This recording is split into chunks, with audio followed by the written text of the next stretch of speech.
रामपुर नाम का एक गांव था। उस गांव का स्कूल काफी अच्छा था और इसलिए गांव के कई बच्चे वहां से पढ़ाई करके बाहर शहर में काम करने और पैसे कमाने चले जाते थे। एक दिन गांव में चौराहे पर एक बड़ी सी गाड़ी आकर रुकी। गांव वालों ने इतनी शानदार गाड़ी पहले कभी नहीं देखी थी। तभी उस गाड़ी में से कार्तिक बाहर निकला। बाहर निकलकर वो राकेश से गले मिला। पहचाना यार, मैं तेरे बचपन का दोस्त कार्तिक।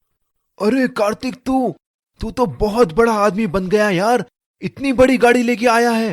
राकेश ऊपर से तो खुश दिख रहा था, पर अंदर से कार्तिक के पास इतना पैसा देखकर उसे बहुत जलन हो रही थी। अगले ही दिन गांव में एक ऑटो वाला भोपू बजाकर प्रचार कर रहा था। सुनो सुनो सुनो गांव वालों, आपके गांव में आ गया है हेलीकॉप्टर टूर एंड ट्रेवल। अपने गांव में ये सेवा लेकर आए हैं कार्तिक बाबू, जो मुंबई शहर से अभी अभी लौटे हैं। अब शादी हो या यूं ही हवा में सैर करनी हो, आज ही यात्रा करिए हेलीकॉप्टर में। आइए आइए आइए। पूरे गांव में हर जगह इस बारे में चर्चा होने लगी। भाई मैंने तो थोड़ा पैसा जमा कर रखा है, मैं तो सबसे पहले हेलीकॉप्टर में बैठूंगा। हाँ यार, मैं तो पहले जमींदार के स्विमिंग पूल में टिकट लेने वाला था, पर अब तो मैं पहले हेलीकॉप्टर में बैठूंगा। लोगों की ये बातें सुनकर गांव के जमींदार का लड़का और कार्तिक का पुराना दोस्त राकेश बहुत परेशान हो गया। आज तक तो पूरा गांव मेरे आगे पीछे घूमता था। मेरे स्विमिंग पूल में आने के लिए लोग खूब पैसे खर्च करते थे, और अब तो जहाँ देखो कार्तिक की बात, इसे सबक सिखाना पड़ेगा।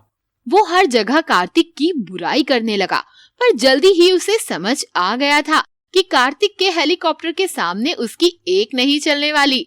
राकेश अपने जमींदार बाप से जिद करने लगा। पापा, मुझे हेलीकॉप्टर खरीदना है, आखिर मैं आपका एक लौता बेटा हूँ। इस तरह अपने पिता को परेशान करके उसने हेलीकॉप्टर मंगा लिया।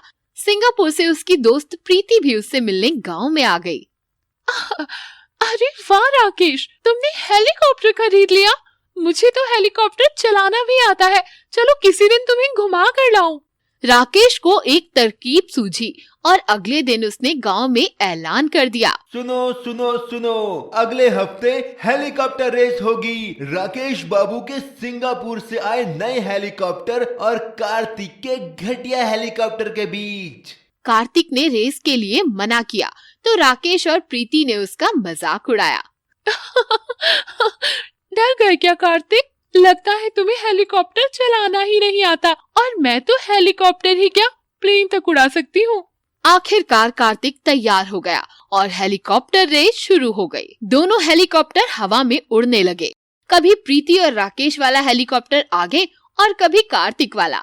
तभी अचानक राकेश ने देखा कि हेलीकॉप्टर के डैशबोर्ड पर एक मोबाइल रखा था और प्रीति उसमें वीडियो देखकर हेलीकॉप्टर चला रही थी। उफ, तुम भी ना वीडियो देखकर हेलीकॉप्टर चला रही हो, ये ठीक नहीं है। कुछ गड़बड़ हो गई तो? तभी अचानक फोन का नेटवर्क चला गया और वीडियो चलना बंद हो गया।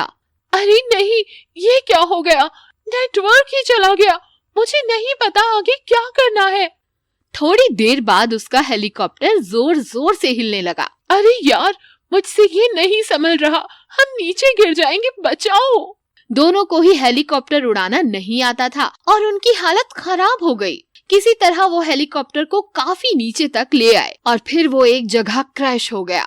उन दोनों को तो चोट नहीं आई, पर हेलीकॉप्टर पूरी तरह से टूट गया था। धत तेरे की, रेस भी हारे और हेलीकॉप्टर भी हाथ से गया। इधर कार्तिक ने आराम से अपने हेलीकॉप्टर से शानदार लैंडिंग की।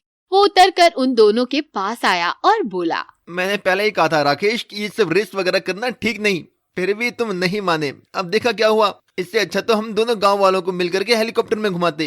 खैर, अब तो कुछ भी नहीं हो सकता। प्रीति और राकेश दोनों ने कार्तिक से माफी मांगी और तय किया कि आगे से दूसरों को देखकर जलेंगे नहीं। लोगों ने राकेश के स्विमिंग पूल पर जाना बंद कर दिया और कार्तिक की हेलीकॉप्टर सेवा गांव में खूब चली। तो बच्चों, हमें इस कहानी से सीख मिलती है कि दूसरों से जलकर उनकी नकल नहीं करनी चाहिए।